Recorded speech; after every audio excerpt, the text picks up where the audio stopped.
Welcome to the Philippines. This archipelagic nation of more than 7,600 islands lies on the western edge of the Pacific Ocean, a region frequently affected by tropical storms. These harsh natural conditions have shaped how island communities adapted to the sea over centuries.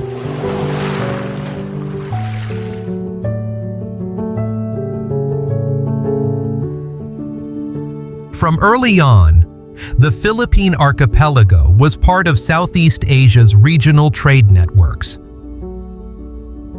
In the 16th century, Spanish colonial rule left a lasting imprint through churches, fortresses, and Catholic festivals. The blend of indigenous traditions, Asian influences, and European heritage has formed the distinct historical identity of the Philippines today.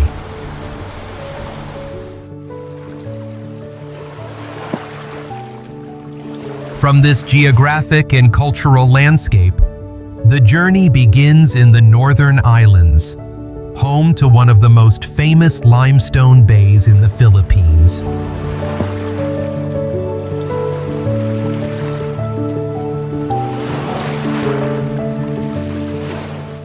El Nido.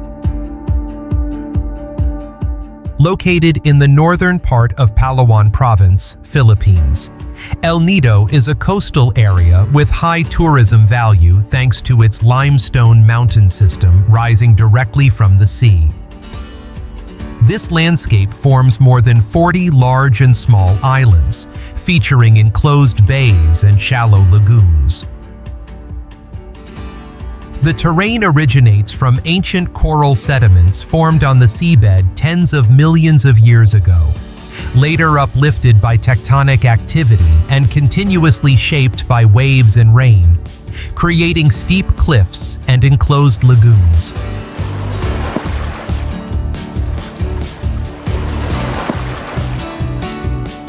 The area is defined by a system of enclosed limestone bays, where many locations are separated by cliffs and narrow passages.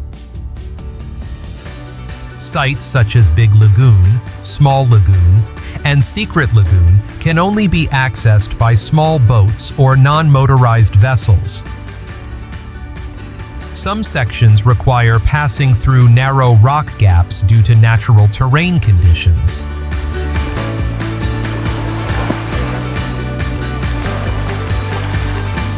Tourism in El Nido mainly focuses on boat tours, kayaking inside lagoons, and nearshore snorkeling.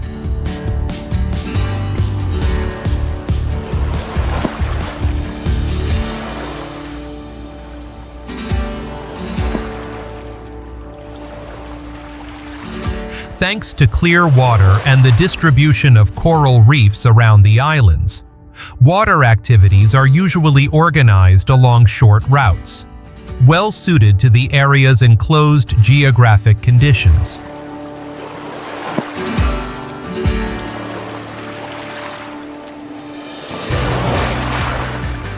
El Nido was once a site for harvesting swiftlet nests in coastal limestone caves during the Spanish colonial period. Since the 1990s, the area has been included in ecotourism development planning.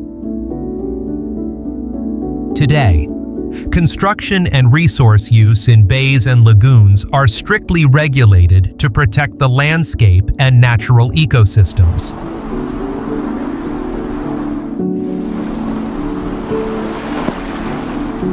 Leave the coastal setting behind and let the journey continue into a different region, where the landscape and the way people interact with nature take on very different characteristics.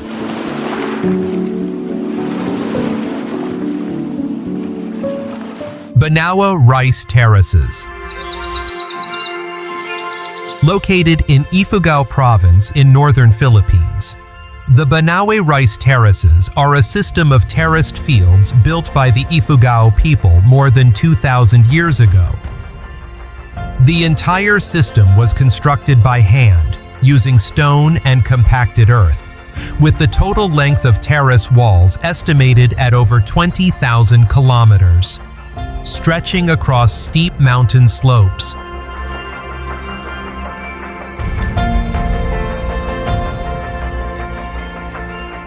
The terraces are closely tied to the mountainous terrain, where flat land for wet rice farming is scarce.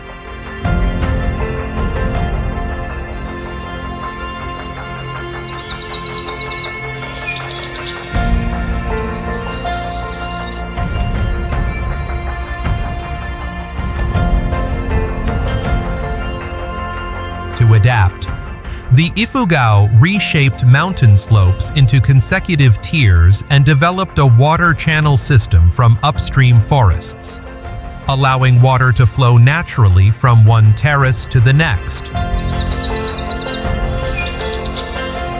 This method helps maintain soil moisture, reduce erosion, and support long-term cultivation.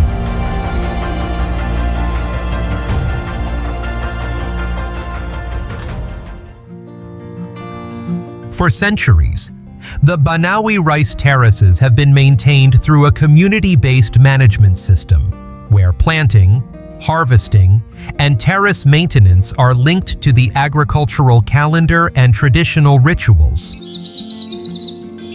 Today, Banaue is part of the UNESCO World Heritage Site Rice Terraces of the Philippine Cordilleras and has become a destination for sightseeing. Walking along the terraces and learning about indigenous farming techniques.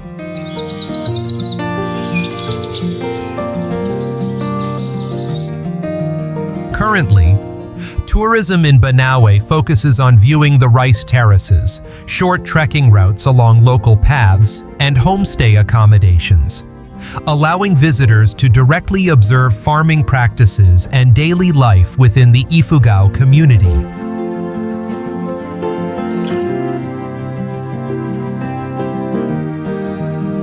From a place shaped by human presence over many generations, let the journey move forward to a destination directly influenced by ongoing natural processes.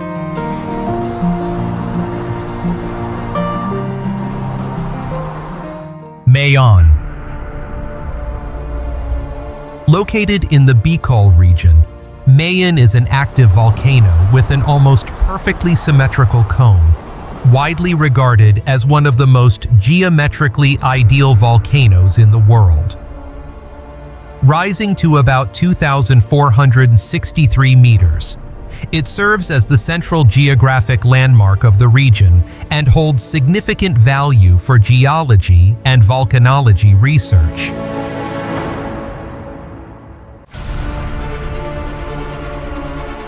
Mayon was formed through continuous magma eruptions over hundreds of thousands of years, with lava and volcanic ash accumulating evenly around the vent, creating its balanced cone structure. Repeated eruptions with relatively stable intensity are the main reason Mayon has maintained its distinctive shape. Unlike many volcanoes that have been heavily eroded or partially collapsed.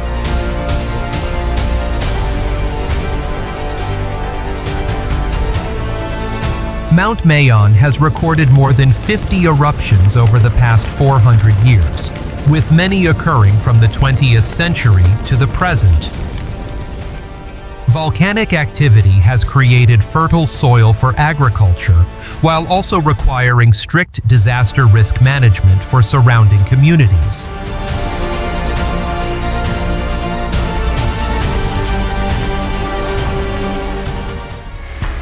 Tourism at Mount Mayon focuses on viewing from designated safe observation points, short off-road vehicle tours around the base of the volcano, and learning about volcanic activity at local information centers.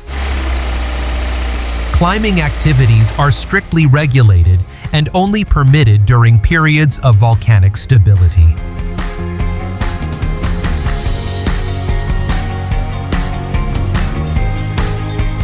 Depart from an area strongly affected by geological forces, and let the journey unfold in another setting.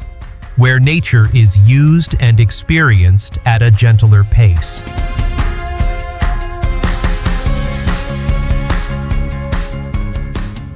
Boracay. Boracay is a small island in Aklan Province, central Philippines, covering an area of about 10 square kilometers. Yet it is one of the country's most widely recognized beach destinations.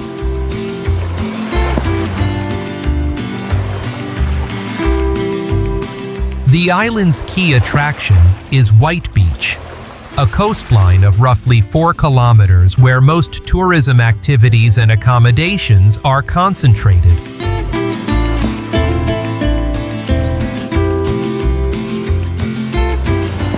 Boracay's white sand is formed through the long-term weathering of coral rock and marine shells.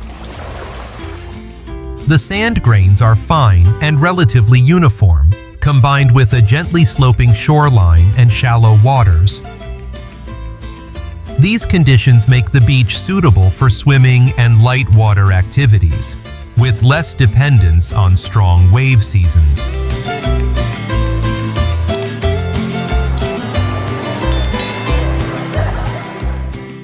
Tourism development in Boracay began in the 1970s and expanded rapidly from the 1990s onward, turning the island into a model of concentrated beach tourism. Due to increasing environmental pressure, the island was temporarily closed in 2018 to upgrade wastewater treatment systems, improve waste management, and control construction density. After reopening, tourism operations have followed stricter environmental regulations.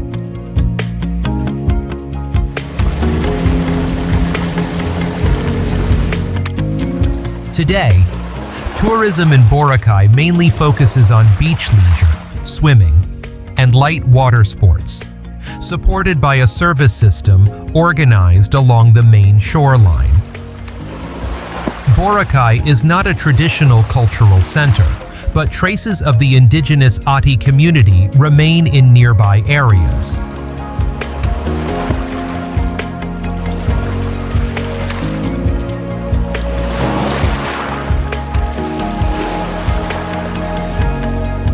The island's food scene centers on fresh seafood and tourism-oriented dining models, reflecting its transition from a residential island to an international resort destination.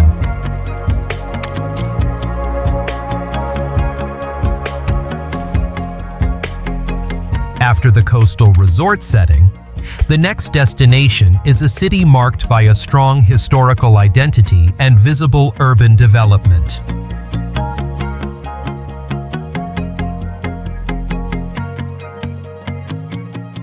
Cebu City. Located in the central Visayas region on Cebu Island, Cebu City is one of the oldest urban centers in the Philippines.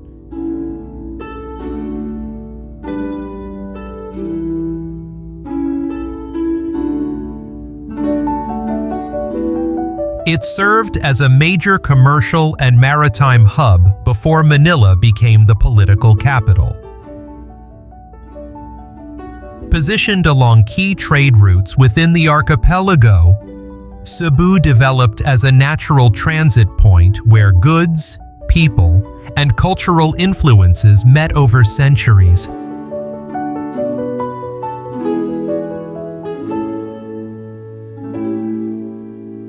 Cebu is recorded as the landing site of Ferdinand Magellan's expedition in 1521, marking the first documented contact between the archipelago and Europe. From that point, the area grew into a Spanish colonial outpost, with military and religious structures built to control maritime routes and spread Christianity.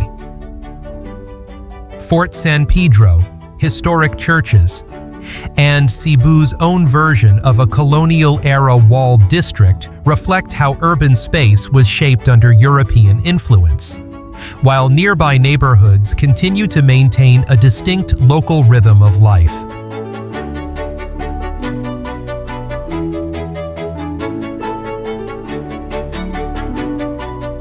Unlike destinations centered on natural landscapes, Cebu City is structured as a tropical coastal urban model. Its seaport operates continuously, connecting cargo and passenger vessels to surrounding islands. Major roads extend from the commercial center, where high-rise buildings, shopping malls, and financial districts are concentrated. Rapid expansion over recent decades has given the city a mixed appearance, blending low-rise colonial structures with modern glass and concrete architecture.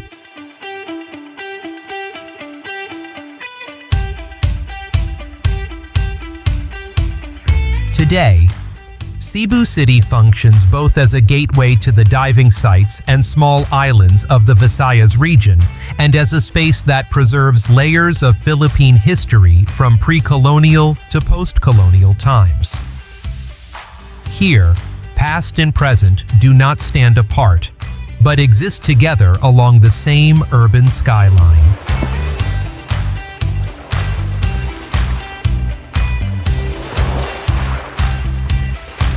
Leaving behind the dense rhythm of the port city, the journey continues into another setting, where terrain and landscape once again take center stage in the experience.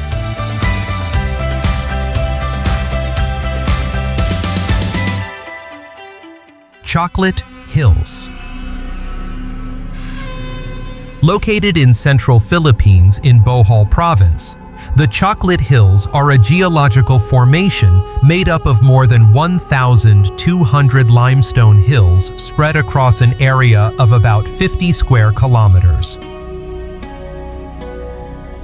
The hills are relatively uniform in cone shape, with heights ranging from 30 to 120 meters, creating a distinctive landscape rarely found elsewhere in Southeast Asia.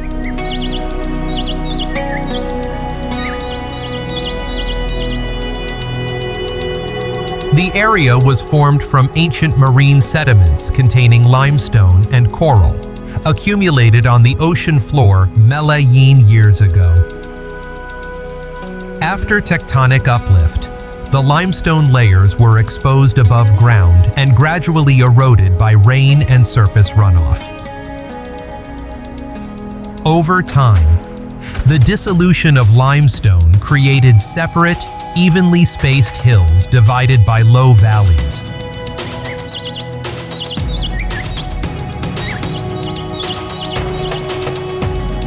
The name Chocolate Hills comes from the seasonal change in color. During the dry season, the grass covering the hills turns brown, giving the entire area a chocolate-like appearance when viewed from a distance.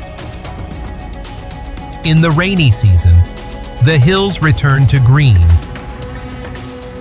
This change depends on climate conditions and natural vegetation, not on the geological structure beneath the surface.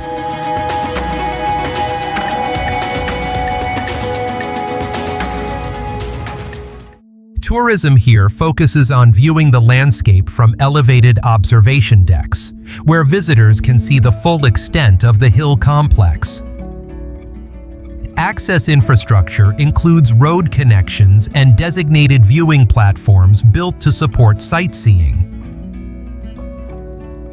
Main activities involve landscape observation, photography, and learning about the area's geological formation.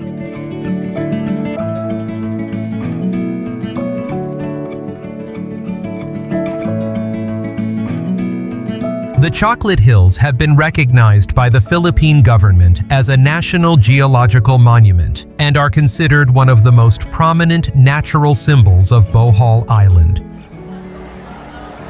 The site is often included in itineraries combined with other attractions within the province.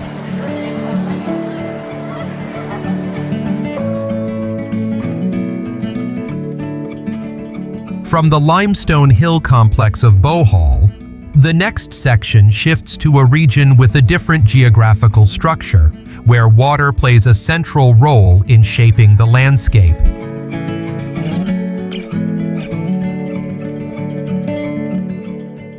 Puerto Princesa Underground River. Located within Puerto Princesa Subterranean River National Park on Palawan Island.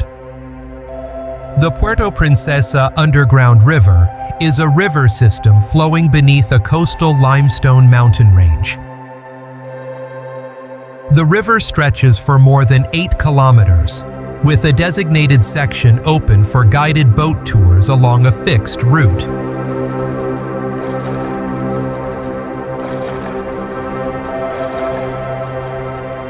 This system was formed through the dissolution of limestone over millions of years. Rainwater seeped through cracks, gradually expanding them into cavities and tunnels inside the mountain. Over time, the flow concentrated into an underground river, creating large cavern chambers with high ceilings and stalactite formations developing in various sections.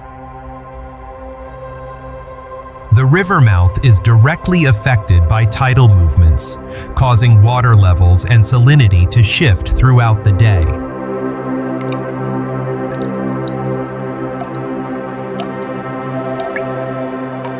Unlike open landscapes above ground, the experience here takes place in an enclosed space with limited light.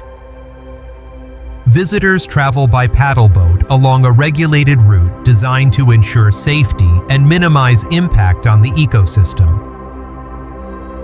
Inside the cave, colonies of bats and swiftlets coexist with mineral formations created by long-term deposition processes.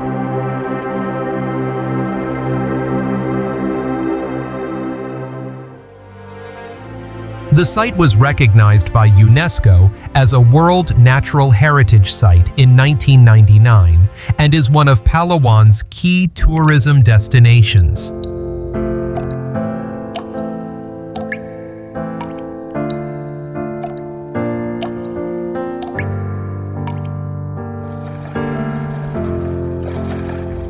Access is controlled through a permit system that limits the number of visitors each day to protect the cave's natural environment.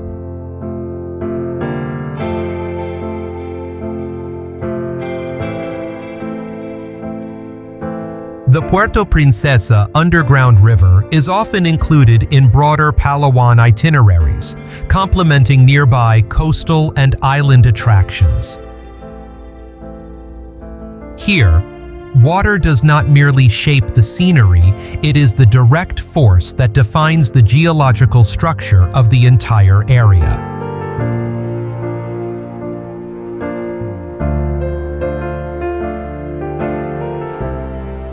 Siargao.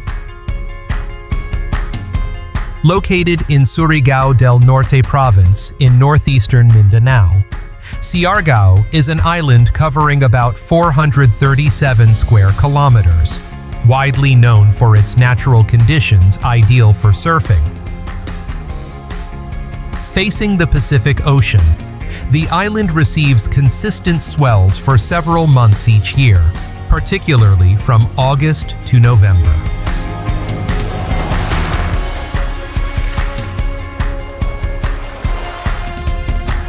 The most prominent surf spot is Cloud 9 Break, formed by an offshore coral reef combined with a gradually sloping seabed. Its strong, steep, and well-defined waves have made it a frequent venue for international competitions. In addition, several other surf breaks around the island offer conditions suitable for beginners, creating a diverse network of surf spots within a relatively compact area.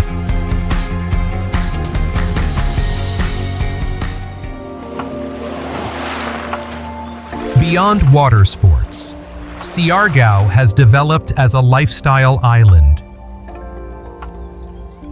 Boutique accommodations, homestays, and beachfront bungalows are spread along the coast and the main road of General Luna Town. The atmosphere is open and community-oriented, with cafes, small restaurants, and shared spaces catering to long-stay visitors, particularly remote workers and ocean sports enthusiasts.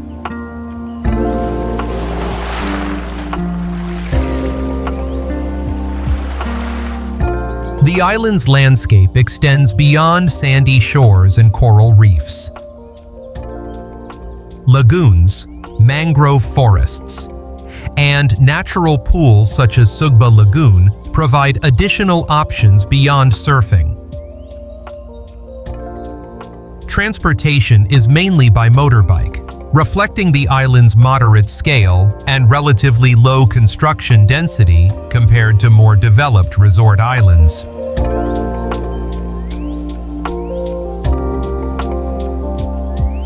After a decade of rapid growth, Siargao has gradually positioned itself as a destination that blends ocean sports with a minimalist coastal lifestyle, distinct from the large-scale, concentrated resort model found on other Philippine islands.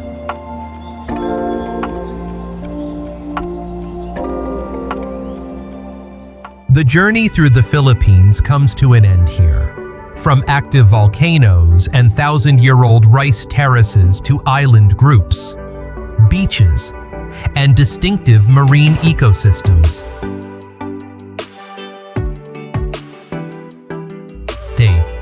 Each destination reflects a different way people have adapted to, utilized, and lived alongside nature under very different conditions.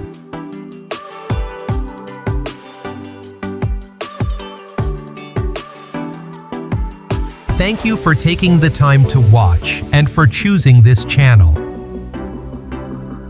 If this content has been helpful in learning about travel or expanding your perspective on destinations around the world, don't forget to subscribe, turn on notifications, and share the video to support us.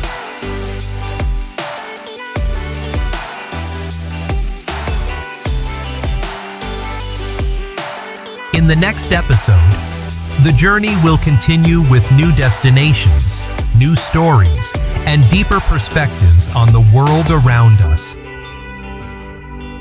See you in the next video.